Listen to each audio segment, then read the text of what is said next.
Sup players, it's your boy OJ. I'm here with a deck profile of my Trickstar deck, which I got top 8 with this weekend at a regional. So let's just jump right into it. We start with 3 Candina, 3 Lycoris, and 1 Lilybell. It's pretty standard, you all know it. And then we got the 3 Ash Blossom, 3 Drone Lockbird, 2 Ghost Oak and Snow Rabbit, and the last hand trap, which is my spicy tech, is a Iron Dragon Tiamaton. I like to play this card because it has a lot of utility. It's a quick fit the Pups cards, and also Trickstars has a very easy time setting up 3 cards in the column, and you don't have to necessarily summon it in that column, which means you can summon it anywhere. It could be a 2k beat stick, you can lock out Pendulum Zones, you can lock out the extra monster zone.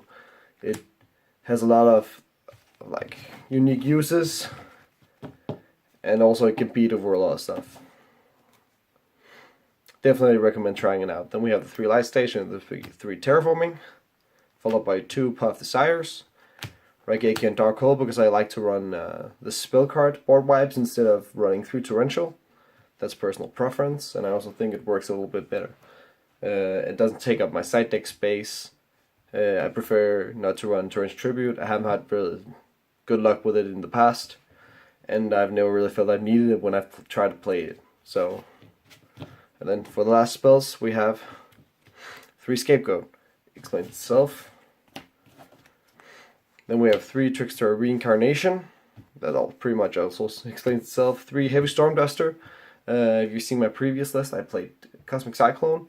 I've since then switched over to Heavy Storm Duster, and it's been extremely great, but mostly because it counters the strategy people go for when they play against Trickstar, which is starting to set all their cards. Of course, you're setting your power cards first, so you'll just pop 2 of them. So you wait for them to set 2 and you pop them. Also, people might think it's a reincarnation if you only draw it, and then you just pop their good cards. Then 2 Infinite Impermanence.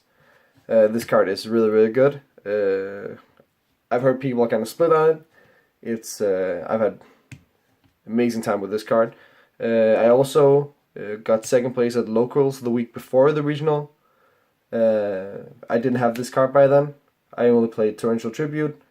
Never drew it, never came up. But I think this version definitely is the better. And then for the last 2 cards, I play 40 card main deck. We have 2 Psalm Strike. I love the 2 offs is because of space constraints. I want to play 40 cards for consistency, and also you want to see 1 strike. You don't want to see a bunch of strikes. You mostly only need 1. Then for the extra deck, I have of course Holy Angel, 3 Link Spider for the Scapegoat, along with a Prox Dragon, a Mrs. Radiant.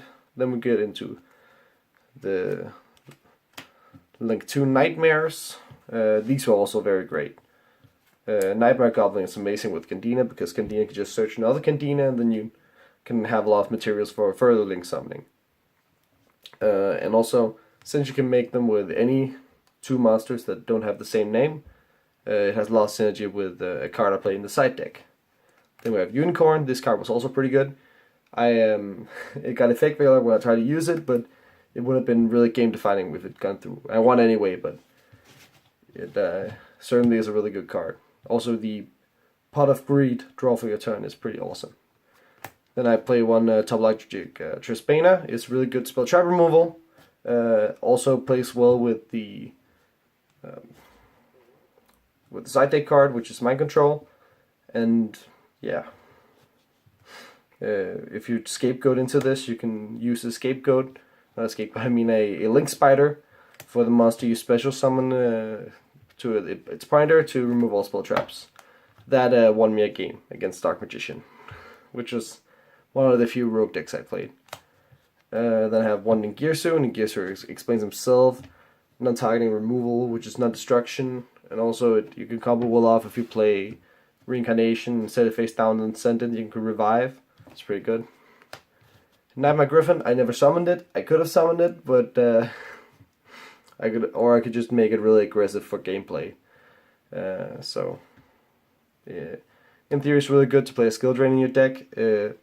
with the Candina and Lilybell, Candina and Scapegoat, you can make a board where this points to Lilybell and it has protection of one of the Link 2s. And that's very consistent, so I think it's definitely a good pick, and it might be really, really good in the mirror. Then we have Borlow Dragon. It's also a really good card. Don't let people steal your Borlow Dragon from the advice. Then we have Topologic Bomber Dragon. I prefer Topologic Bomber Dragon also because I play Mind Control. And definitely the attack burn effect was relevant. I attack for game with this, people don't see it coming. Also blowing up your opponent's board is by summoning something from your graveyard with Reincarnation is pretty good. Then for the side deck, I play 3 Mind Control. Stealing your opponent's monsters is amazing. Forcing the gates. Now the Masterpiece is banned now, but if it isn't spell immune, you can just take it. Also, and just linking away problem cards. Something I did a lot when I drew this is stealing my opponent's boss monster and then using it against them, or just link summoning into something awesome. It's not once per turn. That's also pretty good. Then we have 3 Called by the Grave, anti-grave strategies, anti-hand traps, also pretty amazing. Doesn't really need much explanation. 2 Twin Twisters. This is more back row hate because I expect to play a lot of Altergeist, because it's a deck a lot of people at my locals are playing, and I don't like the matchup. It reminds me of Frogs a bit, and I despise Frogs. So this also came up. It was pretty good. Then D-Barrier for rogue strategies. I didn't see it, but in theory it's always pretty good to play D-Barrier. Then we have 3 Evenly Matched.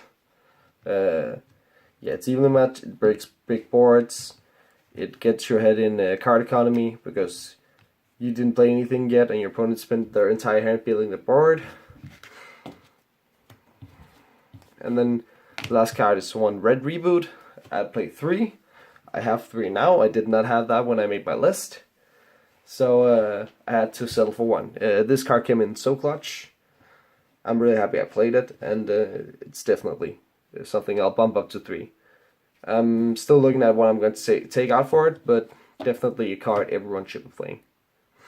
My matchups were Nightmares, 2 Nightmare Spiral. I won one of them, the second one I lost. Then I played Dark Magician, Mech Knight Invoked, Shaddoll, and Altergeist, and losing only to Mech Knight and Nightmare Spiral, and that was because I bricked. Which is very weird in a very consistent deck. But I managed to take a game with the bricks just because I played Timatan. So that just speaks for how amazing that card is. Well, thank you for tuning in, guys. This has been OJ from Team Paradigm, signing out.